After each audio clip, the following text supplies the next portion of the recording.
Speaking of political shenanigans, I don't know whether I care or not. I mean, maybe I do. For the good of our country, Nigel Farage must never be Prime Minister. Who said that earlier today? Was it A, Keir Starmer? Was it B, Kemi Badenoch? Or was it C, former Reform UK MP Rupert Lowe? Now, look, I think we had an interesting little chit-chat there about Rupert Lowe. And I just want to make it very clear, and Rupert, especially to you if you're listening, I think you're brilliant. I am not going to go back from that. I think you are so talented. I think you're politically passionate. I think you've got gumption.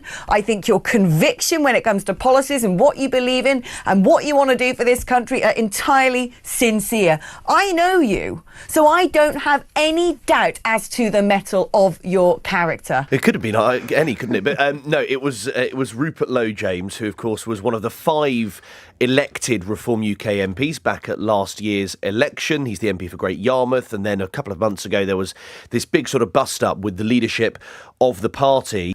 The problem is, and this isn't to say that what happened was not gross, was not awful, that you have every reason to feel aggrieved, enraged, badly treated perhaps. And I don't know particularly what was going on in the weeks and months before this big ding-dong. Reform UK said that Rupert Lowe had made effectively threats, very serious threats against Zia Youssef. What we have here is the CPS saying that with relation to this, no criminal charges should be brought. But there is a second part of this, which is not involving involving law enforcement. The parliamentary watchdog are also looking into allegations of bullying. So Rupert Lowe today can certainly clearly hear, and he's making that point in a very lengthy statement, saying that there has been no evidence of criminality and that he's claiming victory. But there is, of course, this parliamentary probe going on. But I would just say this, we wanted you to come on this show so we can have a proper conversation. I wouldn't have, hijacked you or done some sort of gotcha. We could have just spoken. But instead you went to do the news agents, which are a load of extreme leftists who only set out to pillory you, not really anything constructive, and really speaking to the wrong audience, because anybody who believes in reform policies aren't listening to that plasticine-faced moron and that war criminal that he sits next to. Oh no, that's the other one. That's the rest is politics. Sorry, I forgot that. Anyway, the sort of BBC has-beens who have finally come out as Corbyn lovers.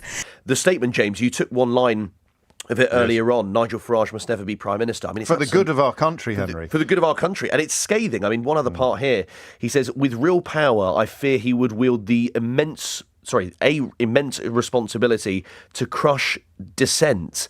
He said at one point as well, he is a coward and a viper. He's ashamed to have called them friends. Nigel Farage is no leader. I'm ashamed to have shared a parliamentary platform with them. But where perhaps you might slightly differ with him, James, is he's saying that he has been... all of this is because of his frank rhetoric and standing firm on wanting to deport illegal immigrants. But anyway, can we just take a moment to think about how stuff looks and how stuff impacts, right? Because that is what politics is all about. Is there any case for wondering why he didn't notice any of this before he stood for Parliament under the Reform UK banner? Well, what's interesting is... I mean, a lot of people could have told him.